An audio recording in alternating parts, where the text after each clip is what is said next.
So let me convince that first of all. So let me give enough motivation for that.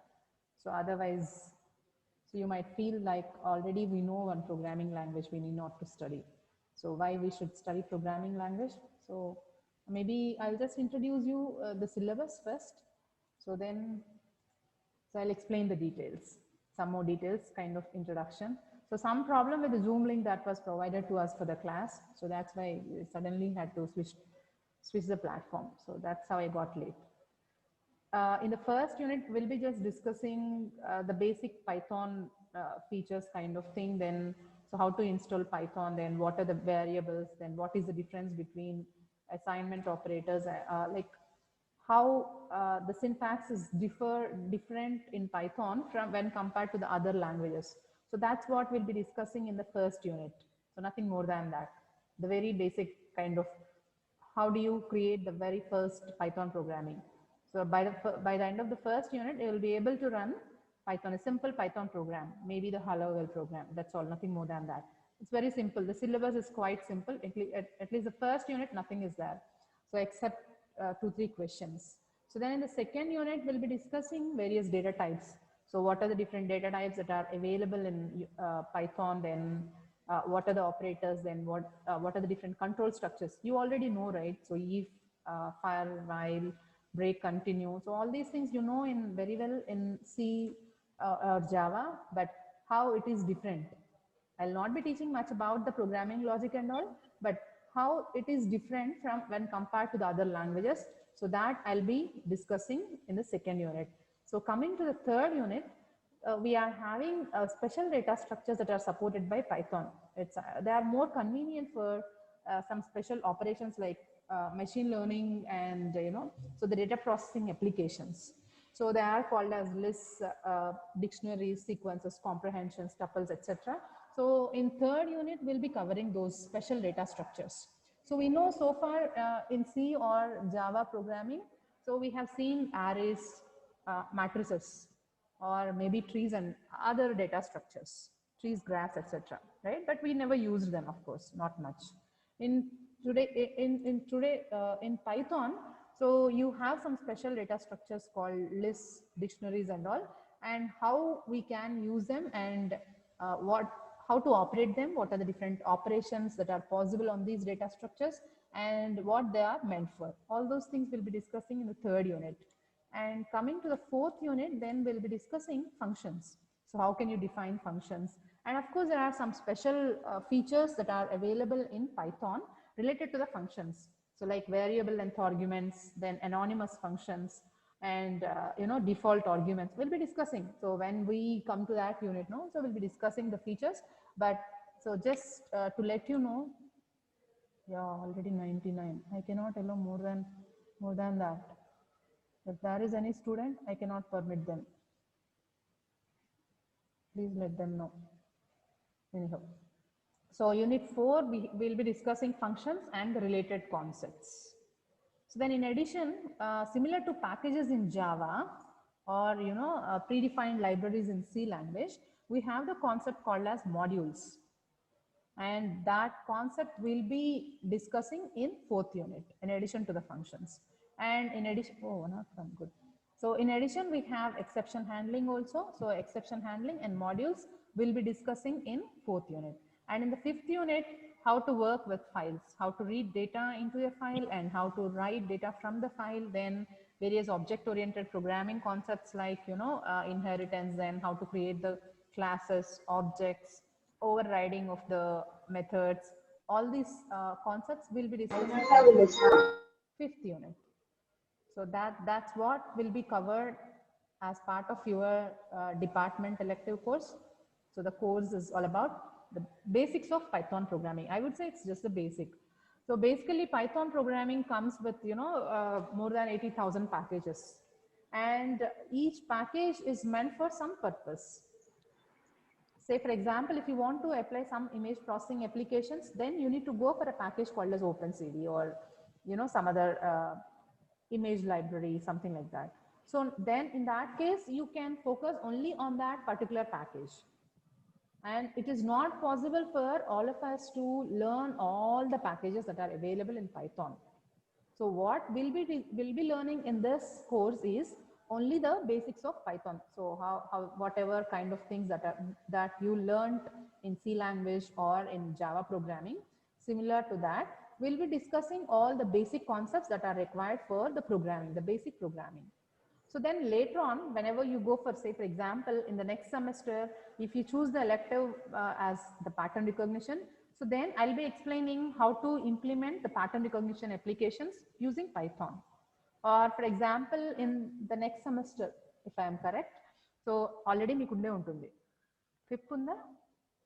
Already అయిపోయిందా? మీరు వెళ్ళాలి. ఇప్పుడు జరుగుతుంది. Yeah. So in fundamentals of image processing, right? So FIP stands for, yeah. So in FIP also, I don't know which software they are using. So you can very well do all the Python, all the operations that are related to the image processing using the Python library. So if you need, you can explore a particular library that is required for you. Okay, so that is how it will be. So we'll not be learning the entire Python course. Even C programming also, you know only a drop of the ocean. So it's kind of any programming language for that matter, it's kind of an ocean. So the very basic things, whatever are required for the programming, so to understand the basic programming, so we'll be teaching you and you can learn that. So after that, once you understand this, so you can learn any of the packages depending on the requirement. Okay, so that's how the syllabus is designed. And let me explain what are the books you can refer for this course. So Python Programming, a Modern Approach by Vamsi Kurama is a very well written book. You can go through that. Or there is another book with the title Learning Python by Mark Lutz.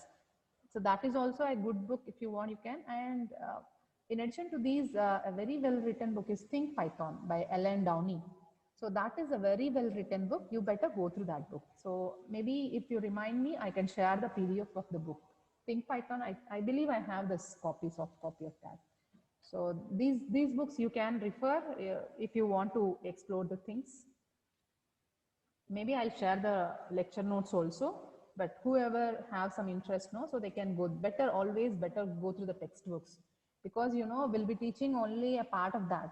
So syllabus itself will be very limited, which we can cover in 60 hours or 40 hours, whatever we can cover, that will be designed as a course, right? And in that we'll be suggesting few books, and so from that book we can teach you only some portion, is it not? And if you can start reading from the textbooks, you will get to know a lot of things, then you will understand. So whatever we are studying is only a drop in the ocean, then you will realize that. Otherwise you feel that you know everything. Yeah, so let me explain different languages, programming languages that have been introduced since the year 1954. So earlier also, of course, there were certain programming languages that were introduced before 1954. But in the year 1954, so there is the language Fortran was introduced, and most of the applications, the recent applications or the earlier software applications, they were designed with the help of the Fortran programming language. And in the next, like later years, like 1950s, 60s, 70s, or till 2000s, so these are the different languages that were introduced. So if you observe, so then COBOL was introduced, then after that, so then after B, as a continuation, C was introduced, then as an addition to C, C++ was introduced, then Java was introduced. Of course, Java is not a continuation for C++, but it is in, kind of following the same kind of syntax and all. So that's how Java was introduced. Then in the object-oriented hierarchy, you have ALGOL, then Simula, Smalltalk. So these are all the different languages that are available and that were famous and that were used by the industry for solving many of the applications. Okay, if you observe here, initially the programming languages were only declarative. They were using only declarative statements, and those were called as imperative programming languages. If you consider, Lisp is the programming language, so which is an example for this kind of imperative programming language. So then there was a need for the functional. Me first year ivanni chadive untaru, so I need not to explain much, but just to give you the intuition or to make you understand why we need to study Python. I'm just explaining this. So then there was a need for procedural languages because there were some pitfalls with the imperative or the declarative programming language. So then the functional programming was introduced, and as a result the C language was introduced. So if you observe, no, the color match them, you observe cheyochu. So here the functional programming, C procedural programming. So the C was the example for this procedural programming. So then after that, so there were some limitations with the procedural programming languages also. That's how the object-based programming was introduced. And ADA is an example for this object-based programming. So then in the later years, so by adding some more features like object-oriented programming features, whatever you have studied. So object-oriented programming was introduced. So the very well-known object-oriented programming is the Java, and of course C++ is also. So to most extent, it is satisfying the object-oriented principles and all, right? So that is how these are all the different sets of languages that were introduced and that were used by the industry and academia to solve many of the real-time applications. So then what happens was, so there was a need for some, some new language, and I'll come back to that little later. And let me explain why we are studying Python and why. So everybody is moving towards Python. So how this sudden shift has happened. So let me convince you about that. So if you observe the popular programming languages of 2019, you can see Java is the most popular programming language. Even if you observe when the recruitment drives come, so the people who are very much comfortable with Java programming, so they are ready to pay huge amounts of money, right? You must have observed that. So not only you must have already appeared for few of the code beta challenges or whatever it is. So if you have, then you can observe that scenario. So Java is the most popular language. Then after that, C.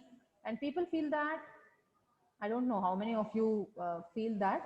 So the unknown people, I would say. So they feel that why we are learning a programming language C, where it is very old. But that's only a myth. C is the fastest language in the world, I would say. Still, it's the fastest language, and all the other programming languages or most of the other operating systems, they are designed using the C programming language itself. Okay, and that's how C is the next popular programming language since 2019 or in 2019. So then Python. That's about the story in 2019. So, you know, C, when C was introduced, do you remember? Hello, don't sleep in the class. Someone respond, can you? Approximately? 1972. Yeah, what about Java? 1995. Okay, what about Python? 89. Okay, so when you compare with C, no, so Python is very recent, but even, and C++ is also very old, but it's kind of, it's beating all the earlier programming languages, even if it is a new programming language. So why it is happening and how it is happening. So if you observe the scenario in 2020, so in 2019, you know, so Java was the popular, then C, then Python. So it was occupying the third place. But in 2020, if you observe, 31% of the developers, they are using Python. And Java is the next popular, so it came to the second stage.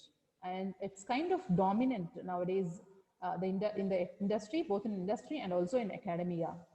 So that's how Python, why? We'll see that later. But this is how the scenario is. So it became the most popular language. So popular in the sense, most of the applications are being developed by Python, or most of the software developers or researchers, they are using Python.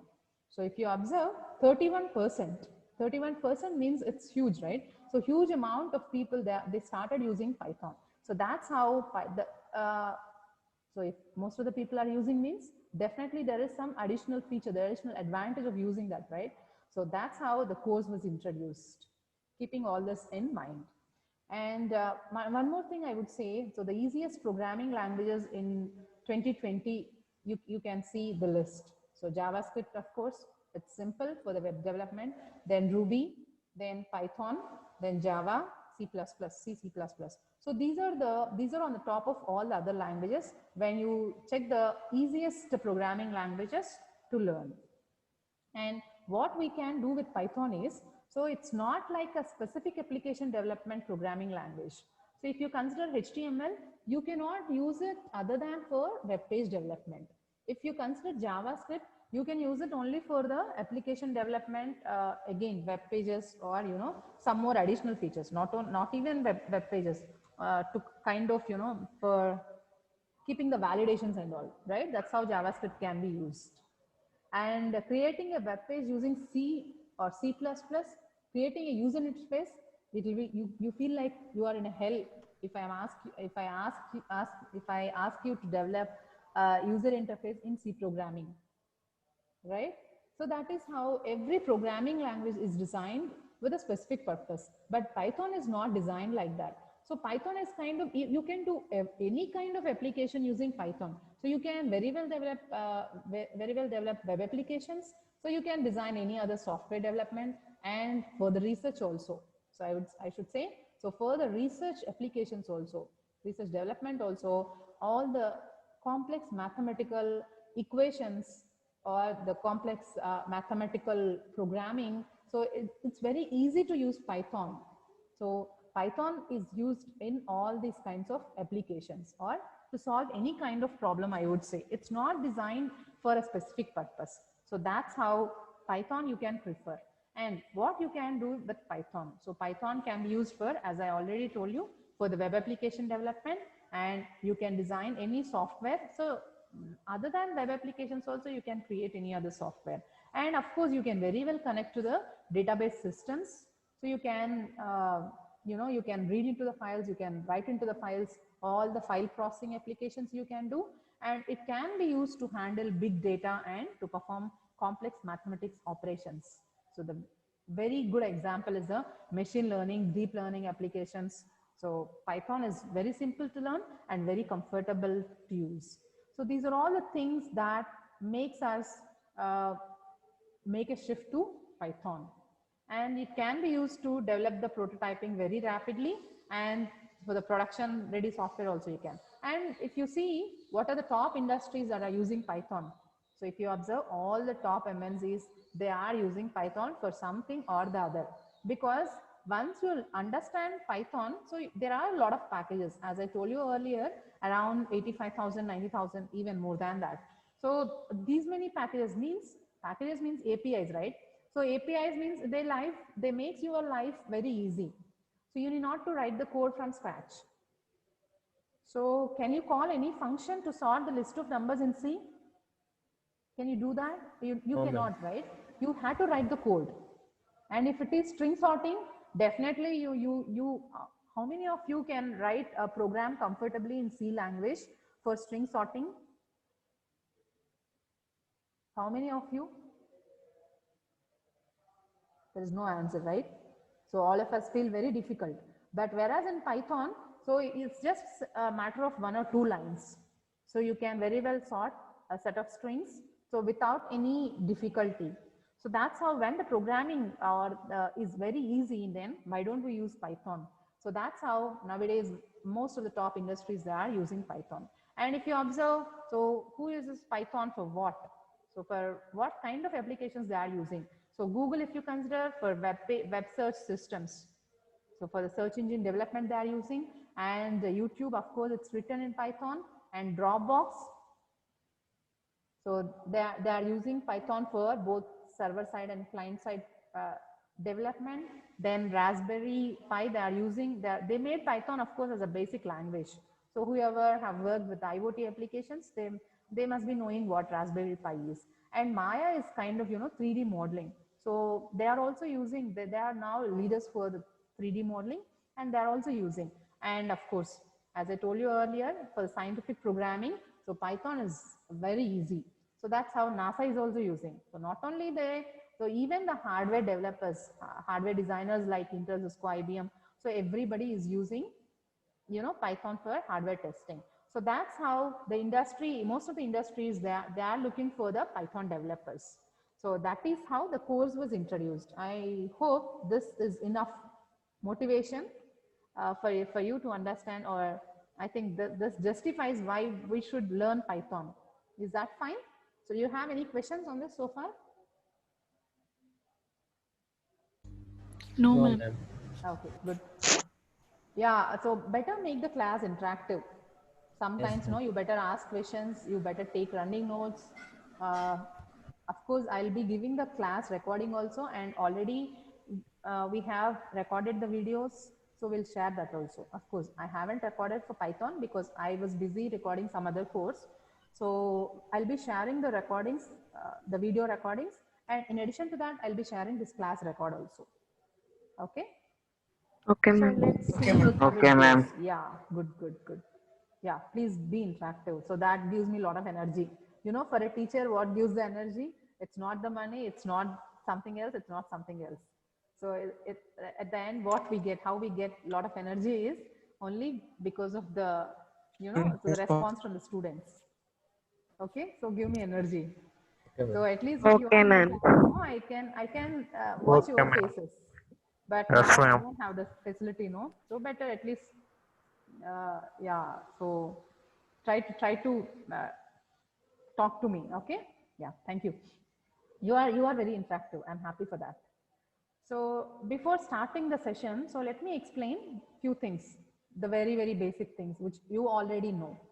So in the beginning, I always feel like teaching very basic things because students are at multiple levels, and I try to bring everyone to the same level. So even because you do not aware of these things, you should not feel that I don't understand the remaining concepts. So that is how I try to teach very basic things also.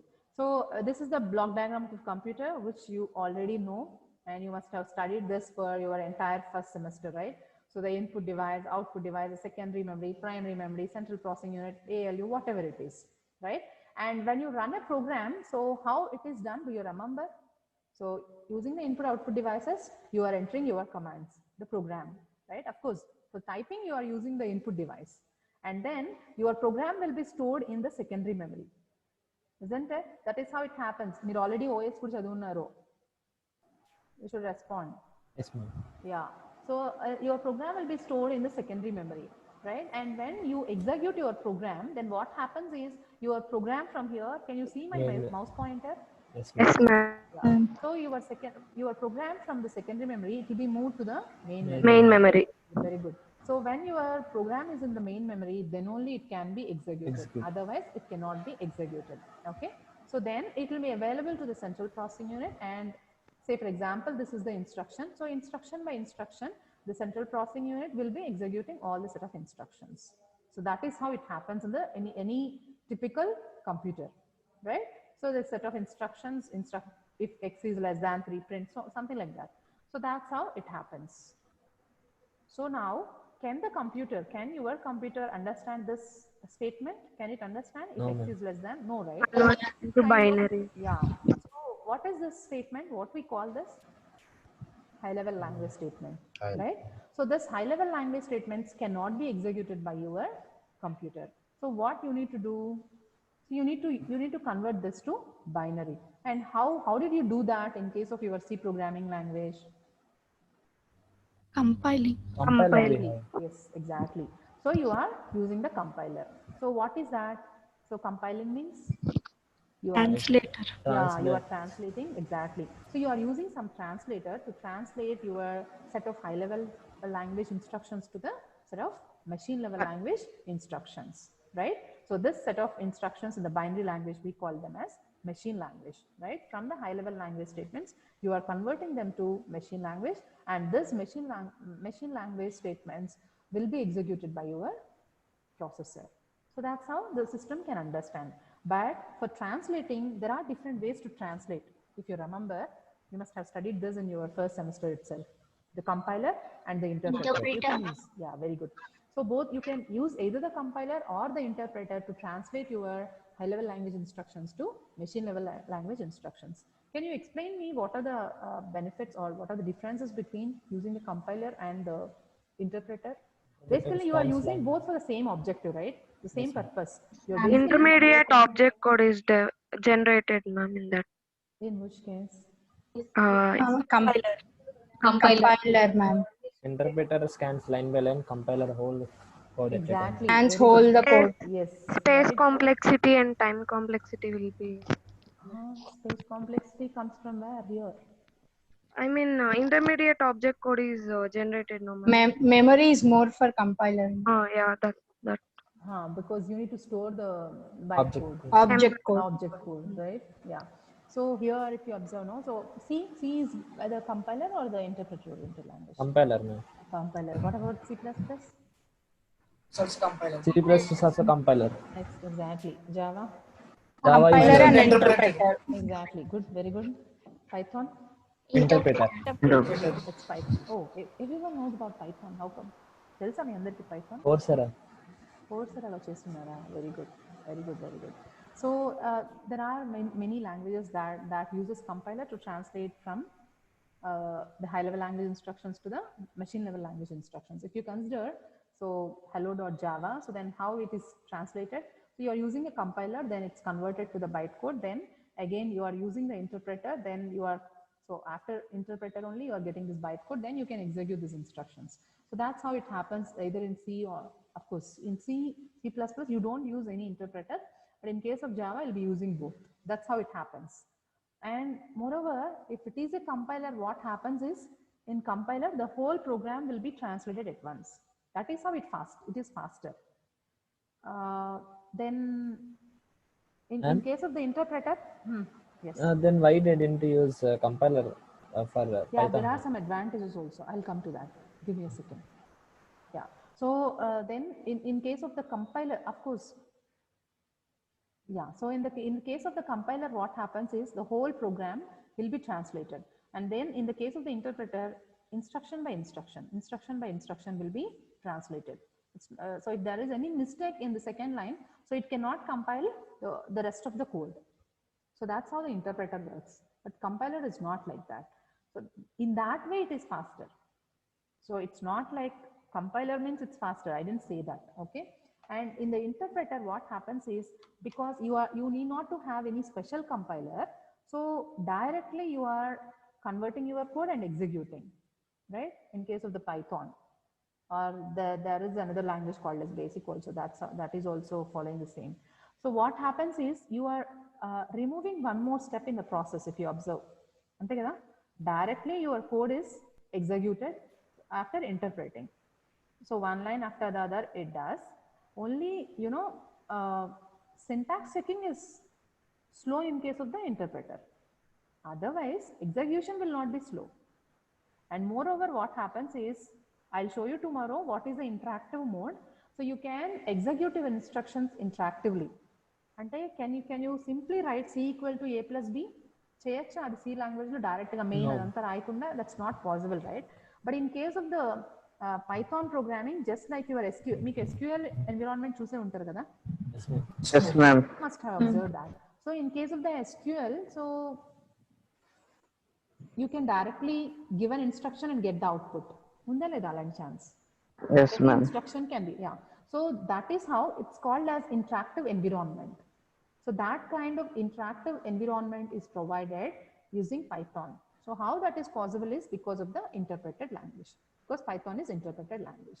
So you are completely avoiding this stage. This compilation stage is not there. So that's how Python is faster. Is it clear? Yes, ma'am. So now, so what is Python? So let me define that. Python is a high level language, so which follows the interpreted. So Python is high level, interpreted, it's interactive and object oriented scripting language. So in a single line, you can define it like this. So of course, programming language, you need not to define it, but these are all the features I would say. So these are all the different features of the Python programming language. And Python is designed to be highly readable. We'll see later how readable it would be. There are some special features kind of, indentation and all. So that makes the code very, very readable. And it uses the keywords which are, so like just like English keywords only. So there are keywords like with, for, while, of course, they're already there, pass. So however, whatever the keywords that we use in our daily life, it's more connected to our regular English language. So it will be very simple for the programmer to remember also. And if you consider what are the basic features of Python or how it is special, so you can define it as Python is high level, interpreted, interactive, object oriented. So I said all these, right? So let's see one by one. So how Python is interpreted. So I already explained. So you need not to have any compiler in between. So directly the program is converted to machine language and it can go for execution also. So you are avoiding that step. That's how Python is faster when compared to the compiler based languages. And of course, similar to Perl and Python, it's these are the other two languages, scripting languages, but they are. So they are the examples for the interpreter oriented languages. But the problem is Python is not only a scripting language, but it's kind of a programming language itself. So you can do scripting, you can do the regular programming also, right? So that's how Python is special. Python is interpreted and Python is interactive. So interactive, maybe I cannot show you for today. Maybe when I install the Python, then I'll show you how it is interactive. Okay? You can just give them one instruction and you can immediately see the output. So line by line execution is also possible in case of Python. So that is how it is interactive. It would be very convenient, kada? So if I say a equal to 10, first line I have written, and I can execute it. And b equal to 20, I can execute it. Then c equal to a plus b, I can execute it. Every statement I can execute it separately. So there is a different mode of programming called as interactive mode. So in that interactive mode, I can very well execute each and every line of your programming. So that's how it is interactive. And it's object oriented. So object oriented means, so whatever the concepts that are object oriented, all the concepts are supported by Python. That's how it is object oriented. So just like Java. So is Java is object oriented or not? So there are basically in object oriented, there are two different sets, object based and object oriented. Object based ante, it satisfies only certain features, only partial features of the object oriented languages. But object oriented languages, they support all the object oriented concepts, right? From abstraction, encapsulation, you know, what you call inheritance, method overloading, method overriding. So all the concepts that are required, that are of object-oriented principles, they are all satisfied by Python. So like you can implement all those. So that's how it is object-oriented. And Python is the beginner's language. You know, there is no prerequisite for learning Python language. So you can start learning. When it comes to Java, if you know C, it would be very easy for you, is it not? Directly learning Yes. Java, you feel a bit difficult, is it not? It is, right? But in case of Python, it's not like that. You can very well start learning Python even if you are the novice programmer. So that's how Python is defined as the beginner's programming language. Then it's coming to the Python history. So we have discussed enough about why do we need to learn Python. So I have given enough justification and all. Now let's see the Python history, how it is introduced, how it is invented. So let me give a few words about that. So Python is, it's already explained, Python is an interpreter-oriented language, and it is introduced by a person called as, here you can see his face, Guido van Rossum. So he is a person who introduced this language. And why Python? Why the name is given as Python?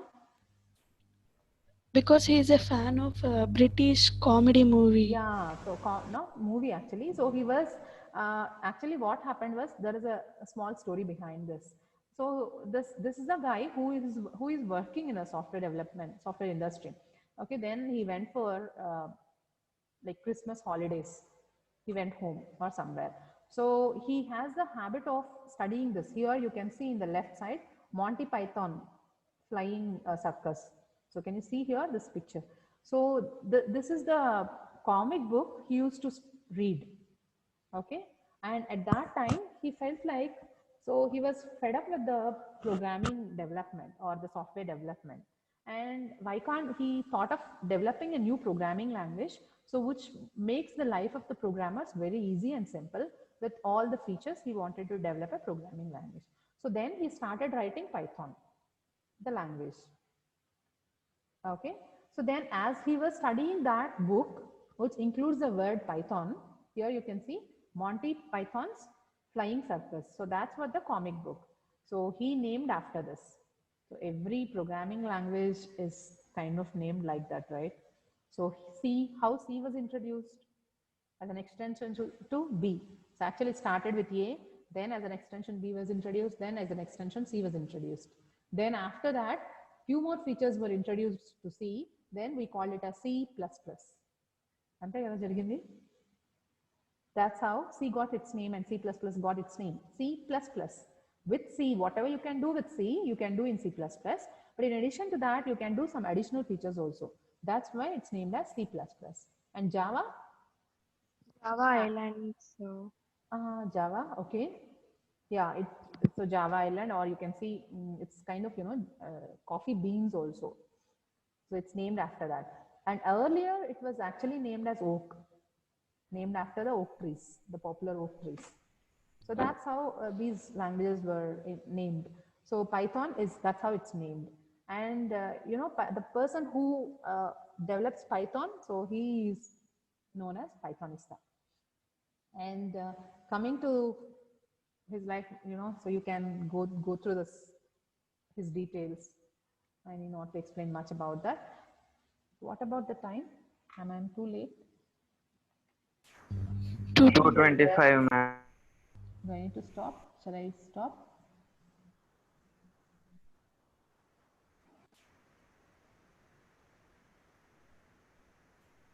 Yeah, I stop it anyhow. We'll be discussing the details later. Shall I take attendance? Till what time is the class? Yes, ma'am. 2:10, ma'am. 1:30 to 2:10.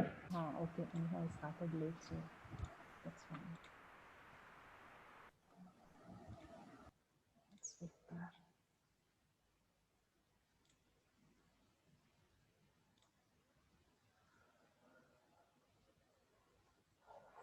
Give me 1 second. No, none of you leave the meeting. Don't leave the meeting. 111 students. I don't know how I can figure it out. Vignan 181. Across number 181. 0. 0.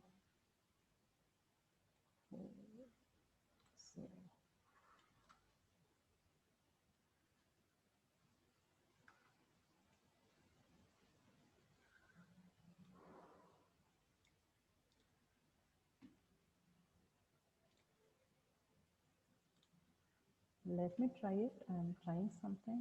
So let me figure out how far it will be useful for taking attendance. Because if I start calling 111 people now, so it's a bit difficult. So number 1 present, number 2 present, number 3 present, 5 present, 6 present, 14 present, and 22, 24, 26, 28, 29, 32. Marking absent ఉంది కనిపిస్తుందా మీకు? Ma'am mark Ma'am, చేస్తే absent కదా Oh. mark చేస్తే absent, ma'am. Yeah, I'll just remove that. Thank you. Thanks for reminding. 22, 24, 26, 28, 29, 32, 33 is there, 36 is there, 41, 45, 46 is there, 50 is there.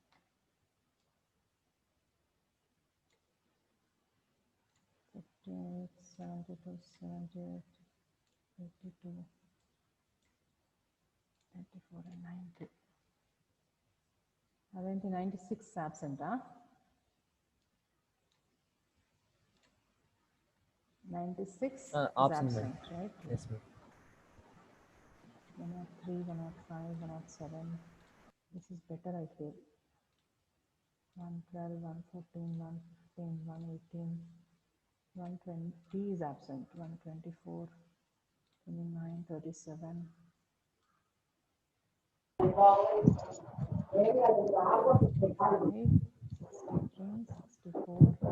64 name enti name nacheladu Satish ma'am. 9 yeah 71 also 76 79 98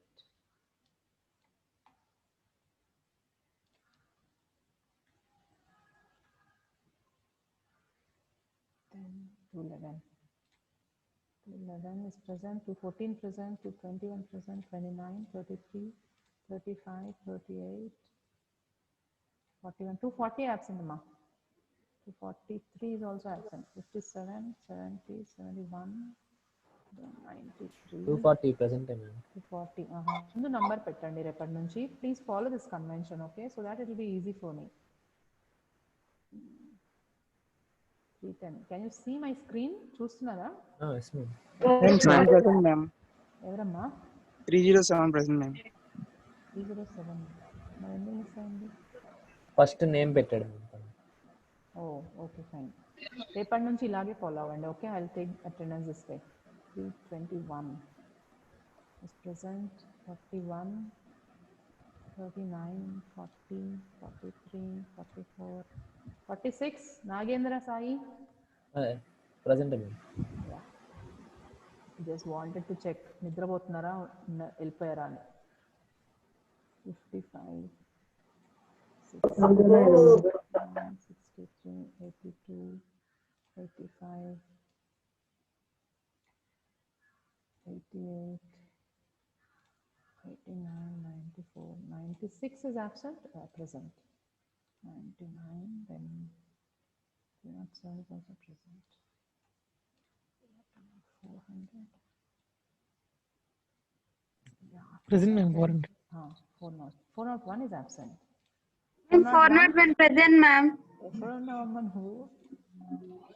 Yeah, రేపటి నుంచి naming మార్చు, okay? Fine. Number కూడా పెట్టాను ma'am. ఇక్కడ number కూడా, but first 411 present, ma'am. మీరందరూ you just rename when you join, okay? 415, 17, 18, 19, 20, 21, 24, 30. Good. Most of you joined. 23, 33, 62. So how is everything? Fine, ma'am. Fine, ma'am. Very good. ఏం చేశారు holidays అంతా? Enjoy చేస్తున్నాం ma'am. Enjoy చేస్తున్నారా? చదవండి కొంచెం సేపు. పైథాన్ PHP నేర్చుకున్నాను. Ma'am 89 present ma'am. నాకు కనిపించట్లేదు, నువ్వు ఎక్కడున్నావు? కనిపించవులే. 506. What about 506? 506 is absent. Yes, ma'am. Absent, huh? Absent is 96, 120, 243 and 506. 4 members are absent. 108 members ఉన్నట్టు ఇప్పుడు. నో మ్యామ్, కొంతమంది లెఫ్ట్ అయ్యారు ఇప్పుడు. మొత్తం ఎంతమంది? 115 అనుకుంటా కదా. ఎంతమంది ఉన్నారా? అంటే ఇప్పుడు లెఫ్ట్ అయ్యారు మేము, ఒక ఇద్దరు 1, 2 to 3 లెఫ్ట్ అయిపోయారు. ఎందుకని? అటెండెన్స్ తీసేసుకున్నారు కదా క్లాస్ వరకు. Okay ma, so you better start learning, I would say, you know. So కొంచెం మంచిగా ప్రాజెక్ట్ చేయాలి అంటే పైథాన్ బాగా నేర్చుకోండి. And those who are not comfortable with C language also, you better learn Python. It's easy for you, and at least minimum job వస్తే ఆ confidence it's completely different. So job రాకపోతే ఆ struggle వేరే, and job వస్తే ఆ confidence వేరే. And you better be in touch with your seniors. Okay? Yeah. I'll end the meeting. Thank you, ma'am. Thank you, ma'am. Yeah, enjoy the weekend, long weekend. Ma'am weekend లేదా ma'am open elective? Open elective ఏం లేదు, ఇవాళ ఇక్కడ start అయింది, so లేదు. Next week చూద్దాం. Department elective ఉంది. తెలుసు మ్యామ్. ఓకేనా మరి? Yes, ma'am. Bye bye. Bye. Bye, ma'am. Bye, ma'am.